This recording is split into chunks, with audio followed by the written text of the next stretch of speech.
नमस्कार. न्यूज डंकामध्ये मी महेश विचारे आपल्या सगळ्यांचं मनपूर्वक स्वागत करतो. मित्रांनो, भारतीय स्वातंत्र्याच्या अमृत महोत्सवानिमित्त आम्ही भारत भाग्य विधाता ही जी मुलाखतींची मालिका घेऊन आलेलो आहोत, त्या अंतर्गत आपण विविध सामाजिक संस्थांचं कार्य, त्यांची वाटचाल याविषयी जाणून घेतो.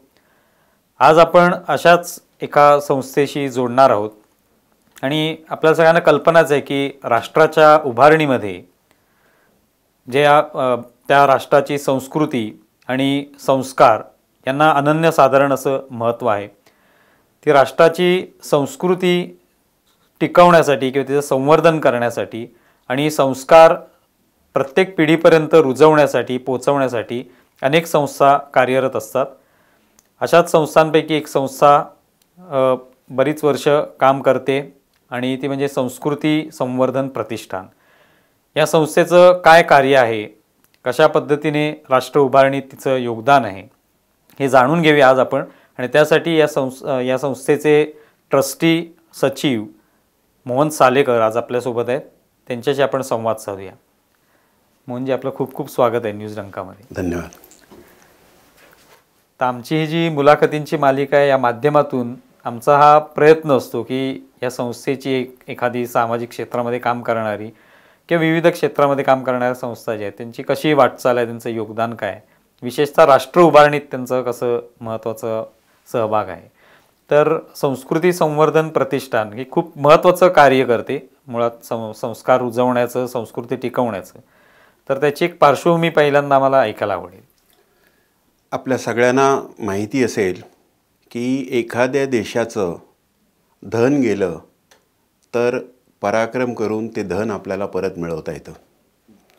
एखाद्या देशाची भूमी गेली तर भूमीसुद्धा पुरुषार्थ करून परत मिळवता येते. पण देशाची संस्कृती नष्ट झाली तर कोणताही पुरुषार्थ, कोणताही पराक्रम ते परत मिळवू शकत नाही.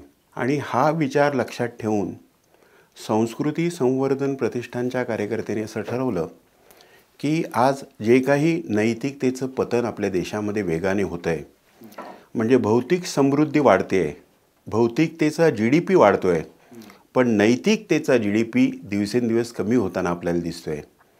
आणि मग हा जर नैतिकतेचा GDP आपल्याला वाढवायचा असेल, नैतिकतेचं पतन आपल्याला रोखायचं असेल, तर कोण प्रयत्न करणार? कारण स्वातंत्र्यानंतर या देशामध्ये ज्यांची सत्ता आली त्यांनी या देशामध्ये जे 47 पूर्वी सुरू होतं तीच परंपरा पुढे सुरू ठेवली. आणि आपली संस्कृती, आपले संस्कार कसे समाप्त होतील, म्हणजे मेकॉलेने जी शिक्षण पद्धती यापूर्वी विकसित केली होती त्या शिक्षण पद्धतीच्या आधारावरच आपण पुढे काम करायला लागलो. आणि त्याचा परिणाम असा झाला की शाळा ह्या परीक्षार्थी निर्माण करणारे कारखाने ठरायला लागल्या. आणि संस्कार देण्याची जी व्यवस्था शाळांमध्ये पूर्वी होती ती व्यवस्था समाप्त झाली. हे चित्र एका बाजूला. आणि दुसऱ्या बाजूला असं होतं की आपली कुटुंब ही संस्काराची विद्यापीठं होती. म्हणजे आपल्याकडे माझ्या मुलावर संस्कार केले पाहिजे असं कोणी म्हणत नव्हतं, किंवा माझ्या मुलाला संस्कार वर्गात टाकलं पाहिजे असं कधी म्हणत नव्हते. पण अलीकडे कुटुंब विभक्त झाली, हम दो हमारा एक अशी स्थिती आली. आई वडील नोकरीच्या निमित्ताने बाहेर राहू लागले. मग ही जी मुलं आमची घरी आहेत, ह्या मुलांना मार्गदर्शन करणारा एक शिक्षक आपण पैसे देऊन आपल्या घरी ठेवला. त्या शिक्षकाचं नाव आहे केबल TV. आणि तो केबल TV आपल्या मुलांना शिकवू लागला की आमच्या मुलांनी कसं वागावं, त्यांचे एटिकेट्स कसे असावे. आणि याचा परिणाम आज आपल्याला सर्वदूर दिसतोय. म्हणजे एकेकाळी अमेरिकेमध्ये गन कल्चरचा परिणाम आपल्याला दिसत होता, आज आपल्या देशामध्ये आपण अशा बातम्या दररोज वर्तमानपत्रात पाहतो, ऐकतो की शाळेचा विद्यार्थी शिक्षिकेच्या पोटामध्ये सुरा खुपसून तिला मारतो, किंवा एखादा विद्यार्थी आपल्या संपूर्ण कुटुंबाला खतम करतो. आणि ज्या वेळेला त्याला पकडलं जातं त्यावेळेला तो म्हणतो, मेरा बस चलता तो मैं और लोगों को भी मारता. आता ही सगळी स्थिती बघितल्यानंतर आपल्या मनामध्ये प्रश्न येतो, हे कशामुळे बरं होतं? म्हणजे जसं अकबराने बिरबलाला प्रश्न विचारला होता, घोडा का अडला, पानं का गळली, भाकरी का करपली या तिन्ही प्रश्नांचं उत्तर फिरवली नाही म्हणून. तसंच आज ज्या आपल्याला सगळ्या समस्या दिसत आहेत, मग ते समाजकारणात असणारी समस्या असो, राजकारणातली समस्या असतो, शिक्षणाच्या संदर्भातली समस्या असतो, या सगळ्यांच्या मुळाशी संस्काराचं अधःपतन हेच आपल्याला चित्र दिसते. आणि ही गोष्ट लक्षात घेतल्यानंतर आपण असा विचार केला, सरकार हे करील, शाळा हे करतील, या भ्रमात आपण राहता कामा नये. कारण आपल्या शाळा, आपले सरकारं ही जास्तीत जास्त सेक्युलरवादी बनत चाललेली आहेत. आणि सेक्युलरवादाचा अर्थ असा की भारतीय संस्कृतीला विरोध करणं, भारतीय संस्कृती कचऱ्याच्या टोपलीत टाकणं, अशा प्रकारचा एक विचार गेल्या 70-75 वर्षात दृढ होत गेला. आणि म्हणून मग आपणच काहीतरी केलं पाहिजे. ह्या सगळ्या सांस्कृतिक प्रदूषणाच्या काळामध्ये आपण तुळशीचं रोप लावलं पाहिजे, हा विचार करून संस्कृती संवर्धन प्रतिष्ठानने 2003 साली नैतिक शिक्षण योजना या नावाचा एक उपक्रम सुरू केला. पण आता तुम्ही जशी उदाहरणं सांगितलीत की क्राईमच्या काही घटना ज्या आपल्याला आजकाल दिसून येतात, किंवा जे गन कल्चरचं तुम्ही म्हणालात, तसं मध्यंतरी पंजाबमध्ये सुद्धा दिसून आलं की एका कलाकाराची हत्या झाली आणि त्याच्यात AK-47 किंवा अशा गन वापरल्या, आणि त्यात कुठेही कोणालाही काही वाटलं नाही. म्हणजे त्यात महाराष्ट्रातली काही मुलं जी ती त्याच्यामध्ये सापडली. ते सगळं जे आहे, ठीक आहे, तुमची संस्था म्हणून काम केलं जाते आणि किंवा अधःपतनसुद्धा होते, पण नेमकं हे कसं थांबवता येईल? खरोखरच ते थांबू शकेल का? याची गोष्ट अशी की आपण आज म्हणजे सगळ्या देशांमध्ये, केवळ आपल्या देशात नाही, आपल्या देशाचा विकास झाला पाहिजे म्हणजे जी संकल्पना मांडली जाते, त्या संकल्पनेच्या केंद्रस्थानी त्या देशामध्ये शिक्षणाचा प्रसार झाला पाहिजे असं आपण म्हणतो. आणि त्या दृष्टीने आपल्या सगळ्या देशांमध्ये, म्हणजे जगातल्या सगळ्या देशांमध्ये शिक्षणाचा प्रसार करण्याचा प्रयत्न झाला.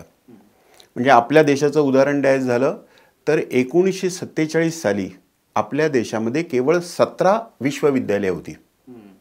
आज आपल्या देशामध्ये 550 विश्वविद्यालय आहेत.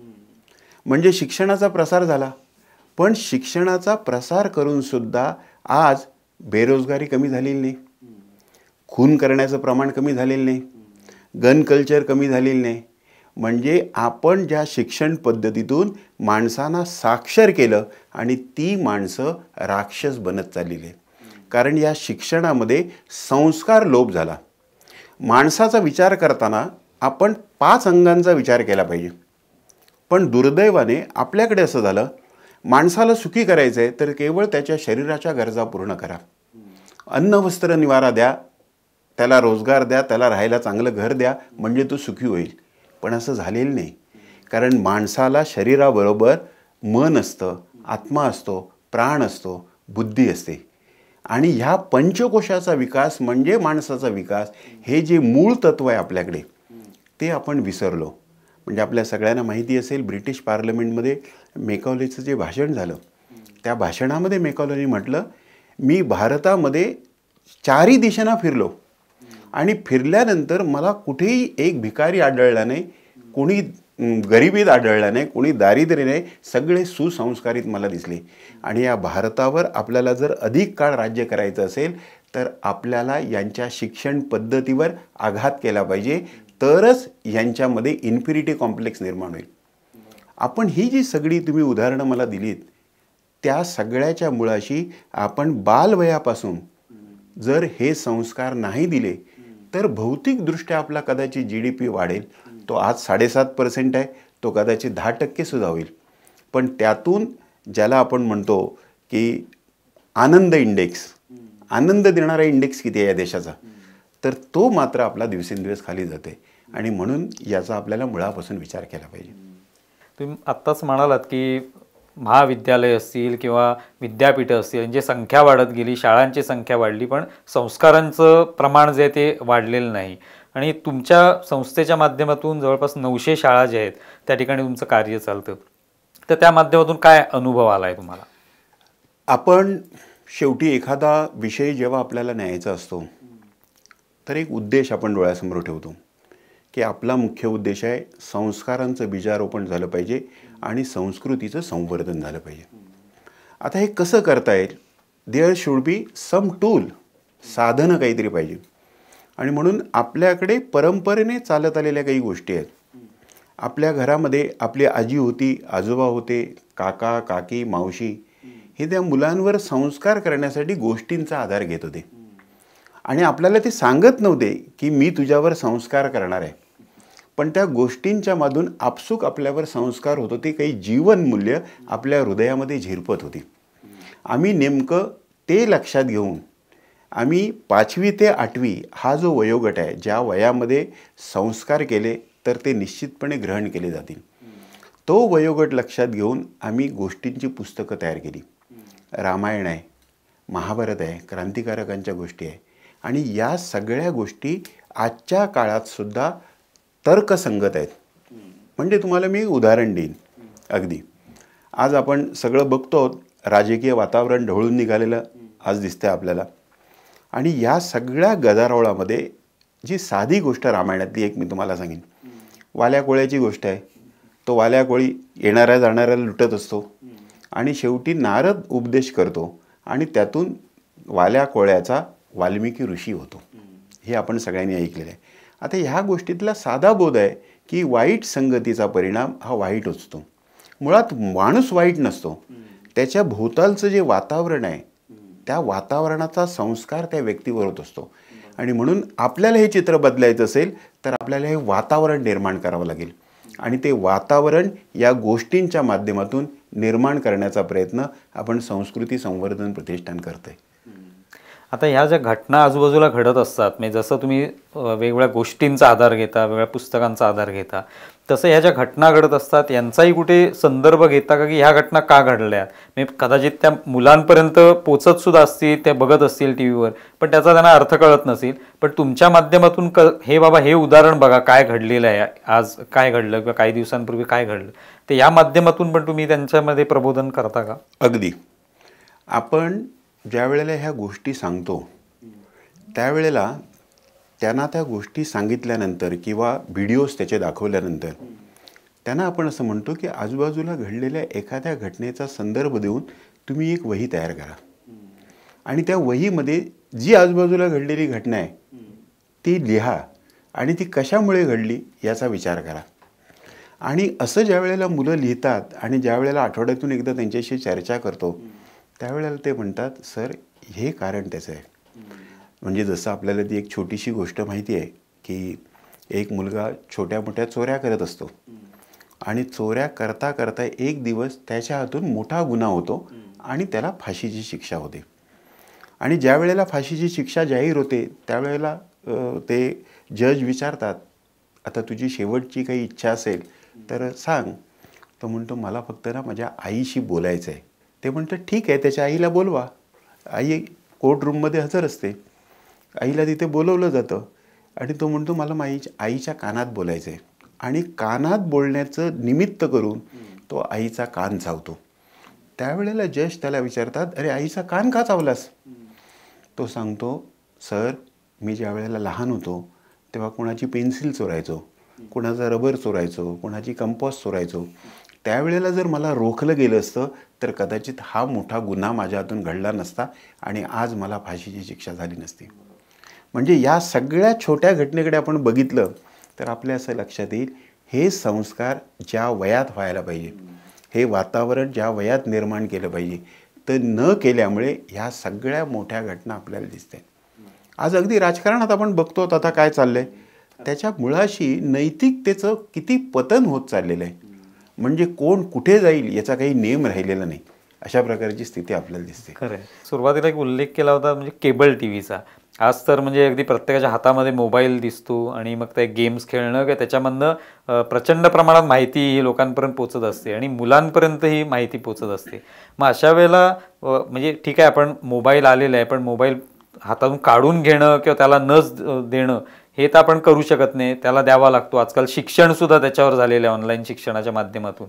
मग अशा वेळेला नेमकं करायचं काय असा सुद्धा प्रश्न पालकांच्या समोर असतो. 2-3 गोष्टी आहे त्याच्यामध्ये. जसं आम्ही एक मुलांसाठी उपक्रम चालवतो तसं पालकांचं प्रबोधन करतो. म्हणजे आमचे 3 विषय चालतात. एक विद्यार्थ्यांसाठी नैतिक शिक्षण उपक्रम, दुसरा जो चालतो तो पालकांसाठी, त्याला आम्ही परिवार प्रबोधन असं म्हणतो. म्हणजे PTA पॅरेंट टीचर असोसिएशन ही प्रत्येक शाळेमध्ये असते आणि शाळा त्यांना एकत्र करते महिन्यातून एकदा, आणि साधारणपणे असा प्रघात असतो की मुलाची काय प्रगती झाली हे पालकांना सांगावं. आम्ही शाळेला विनंती करून असं सांगितलं की तुमचं जे काही करायचं आहे तो कार्यक्रम तुम्ही करा, पण आम्हाला 25 मिनटं द्या, आणि त्या 25 मिनटामध्ये आम्ही पालकांचं प्रबोधन करतो. ते या पद्धतीने की आपण मुलांनी मोबाईल बघू नये असं वाटतं, मुलांनी TV बघू नये असं वाटतं, मुलांनी केबल बघू नये असं वाटतं. हे सगळं व्हायचं असेल तर बदल मुलांमध्ये होण्याची गरज नाही, बदल आपल्यामध्ये होण्याची गरज आहे.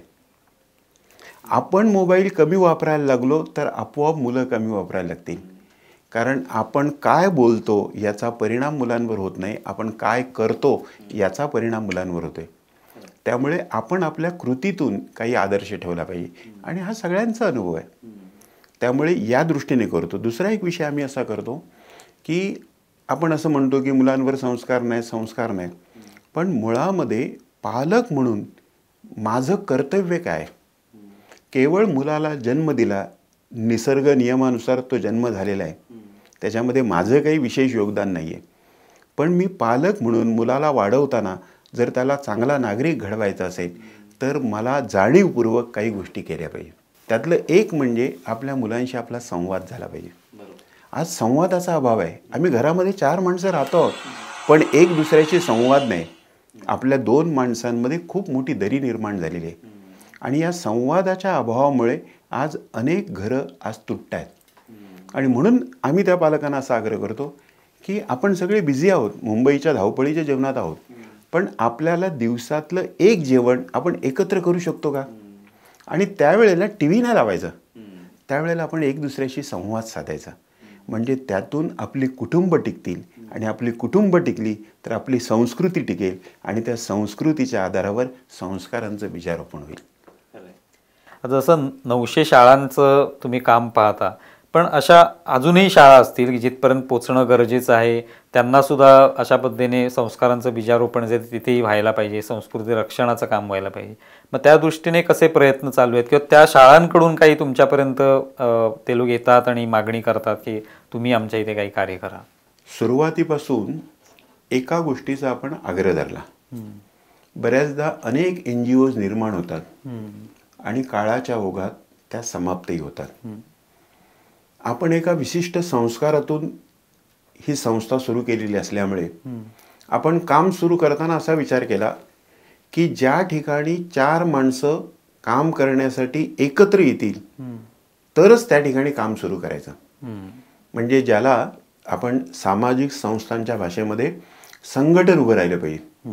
म्हणजे एखाद्या व्यक्तीने मला फोन केला समजा औरंगाबादवरून, तर मी त्यांना म्हणतो तुम्ही 10 माणसांना एकत्र करू शकता का? तर मी त्या ठिकाणी येतो. आणि मग त्यांनी एकत्र केल्यानंतर मी तिथे जातो, त्यांची तयारी असेल तर त्यांना समजावून सांगतो हे 1 दिवसाचं काम नाही, हे सातत्याने करायचं आहे. त्याच्यासाठी तुमची तयारी असेल तर तुम्ही याच्यामध्ये पाऊल पुढे टाका. आणि असं करून काम वाढवल्यामुळे आज आपण सगळ्या ठिकाणी समित्या आहेत, त्याचं काम करतात, त्या आठवड्यातून एकदा एकत्र येतात. म्हणजे ही विशेषता आहे संस्था जीवनातली. हा एक भाग. तुम्ही म्हणालात तसा याचा विस्तारही झाला पाहिजे, कारण एका पर्टिक्युलर शहरामध्येच संस्काराची आवश्यकता आहे असं नाही, सर्वच समाजाच्या क्षेत्रामध्ये याची आवश्यकता आहे. आणि म्हणून आता कोरोनाच्या काळामध्ये जे संकट आलं होतं त्या संकटाला संधीचं रूपांतर देत आम्ही आमचा संपूर्ण उपक्रम हा डिजिटल स्वरूपात आता आणलेला आहे. म्हणजे या सगळ्या गोष्टी ज्या आहेत, ज्या आज पुस्तकाच्या रूपाने होत्या, त्या सगळ्या गोष्टींना आपण ऑडिओ व्हिज्युअल ॲनिमेशन असं त्याचं स्वरूप दिलेलं आहे. आणि जवळजवळ 400 गोष्टी 4 भाषांमध्ये, मराठी, हिंदी, इंग्रजी आणि गुजराती, त्या विद्यार्थ्यांसाठी फ्रीली अवेलेबल आहेत. आमच्या YouTube चॅनेलवर उपलब्ध आहेत. आमचं संस्कृती संवर्धन ॲप आहे, ते कोणीही डाउनलोड करू शकतो प्ले स्टोअरमधून, आणि त्या गोष्टींचा आनंद आस्वाद घेऊ शकतो. हा एक भाग. दुसरा भाग असा, आम्ही पूर्वी हार्ड कॉपी घ्यायचो, ज्यांना भाग घ्यायचा आहे त्यांनी तो फॉर्म भरायचा. आता आम्ही ऑनलाईन रजिस्ट्रेशन करतो. आणि या मुलांना प्रोत्साहित करण्यासाठी जी बक्षिसं आपण ठेवलेली आहेत, रोख बक्षिसही आहेत आणि gold medal, silver medal, bronze medal अशा स्वरूपात सुद्धा आहेत. तर असं कुणाला भाग घ्यायचा असेल तर ते ऑनलाईन रजिस्ट्रेशन आता करू शकतात. त्यामुळे याचा विस्तार वाढवणं हा त्यातला एक उद्देश आत्ता ह्या काळात तो यशस्वी होईल. दुसरं असं भाग आमचं एक लक्ष आहे की आपल्या देशामध्ये हा भारत ठेवायचा असेल तर आपल्या देशातल्या प्रत्येक विद्यार्थ्याला रामायणाची ओळख झाली पाहिजे. प्रत्येक विद्यार्थ्याला महाभारतातली पात्र समजली पाहिजे. आपल्या देशासाठी बलिदान केलेल्या क्रांतिकारकांची ओळख झाली पाहिजे. आणि म्हणून आमचं लक्ष असं आहे की भारताचा येणाऱ्या काळामध्ये 100वा स्वातंत्र्य दिन होईल. या 100व्या स्वातंत्र्य दिनापर्यंत आम्ही संपूर्ण देशामध्ये आणि परदेशात सुद्धा जिथे जिथे भारतीय राहतात या सगळ्यांपर्यंत हे रामायणाचं, महाभारताचं संचित आम्ही घेऊन जाऊ शकू, हा आम्हाला विश्वास आहे. बरोबर. मध्यंतरीच पंतप्रधान नरेंद्र मोदी मुंबईत आले होते आणि राजभवनवर एक क्रांतिकारांची गॅलरी तयार करण्यात आली आहे. तर अशा प्रकारची गॅलरी कदाचित पहिल्यांदा असेल किंवा असतील, पण ती फारशी परिचित नसतील, लोकांपर्यंत पोचलं नसेल कार्य. पण हे किती महत्त्वाचं आहे लोकांच्या दृष्टीने, जे तुम्ही आता कार्य संस्काराचं करताय त्या दृष्टीने? अत्यंत आवश्यक आहे. शेवटी कसं असतं, एखादी संस्था एखादी गोष्ट करत असते त्यावेळेला समाजातल्या संवेदनशील व्यक्तींची तेवढीच साथ आवश्यक असते. कारण शेवटी हे टीम वर्क आहे. आत्ता जे राज्यपालांच्या त्या ठिकाणी निवासस्थानी त्यांनी जे दालन उभं केलेलं आहे, आता याचा एक निश्चितपणे परिणाम आणि त्याचा उपयोग ह्या आमच्या उपक्रमासाठी होणार आहे. कारण ज्या वेळेला शाळेमध्ये जाऊ त्यावेळेला त्यांना असं निश्चित वाटेल की अरे हे वेगवेगळ्या पातळ्यांवर असे प्रयत्न होत आहेत आणि हीच संस्था जे काम करते त्याला आपण सहकार्य केलं पाहिजे. तर त्या दृष्टीने अत्यंत महत्त्वाची आहे. दुसरी गोष्ट अशी की आज आपण नेहमी म्हणतो की मुलांसमोर आदर्श नाही आहेत असं आपण नेहमी म्हणत असतो. तर मला असं वाटतं हे जे सगळे क्रांतिकारक आहेत त्या क्रांतिकारकांची जीवनं ही आज जर मुलांसमोर गेली तर त्यातून निश्चितपणे या देशासमोर काही चांगले तरुण या देशाचं नेतृत्व करण्यासाठी यातून आपल्याला उभे राहिलेले दिसतील. त्यामुळे हे क्रांतिकारकांचं जीवन मुलांसमोर मांडणं हे खूप आवश्यक आहे. बरोबर. तुमच्या संस्थेच्या माध्यमातून जशी शाळांपर्यंत तुम्ही पोचता तसे आणखी कोणते कोणते उपक्रम राबवण्यात येतात आणि त्याचाही कसा वाटा आहे याच्यामध्ये? आत्ता आपण नवीन एक गोष्ट सुरू केलेली आहे. जसं शालेय विद्यार्थी आमच्या उपक्रमात सहभागी होतात किंवा त्या विद्यार्थ्यांचे पालक परिवार प्रबोधन कार्यक्रमाच्या माध्यमातून एकत्र येतात, तसं आपला जो संपूर्ण विशेषतः मुंबईसारखी शहरं जर विचारात घेतली तर या शहरामध्ये 50% वस्ती ही झोपडपट्टीमध्ये राहणारी आहे, सेवा वस्त्यांमध्ये राहणारी आहे. आणि आज अशा ज्या वस्त्या आहेत या झोपडपट्ट्या वस्त्या या ठिकाणी काही राष्ट्रविरोधी शक्तींचे अड्डे उभे राहताना आपल्याला दिसत आहेत. आणि म्हणून या वस्त्यांमध्ये आपलं काहीतरी केंद्र उभं राहिलं पाहिजे, हा आपण विचार आता सुरू केला आहे. आणि त्या विचारातून आनंद केंद्र अशा झोपडपट्ट्या वस्त्यांमध्ये आपण सुरू करावीत. आणि म्हणून आनंद केंद्र चालवू शकणाऱ्या शिक्षकांचं आत्ताच आम्ही केशवसृष्टीला ट्रेनिंग केलं, त्याला 70 शिक्षक हजर होते आणि आत्ता आमची 15 अशी आनंद केंद्र वेगवेगळ्या वस्त्यांमध्ये सुरू झालेली आहेत. आणि नजीकच्या काळामध्ये या पुढच्या 6 महिन्यामध्ये ही संख्या 100 न्यावी, 100 वस्त्यांमध्ये अशा प्रकारची आनंद केंद्र सुरू करावीत असा आपला प्रयत्न आहे.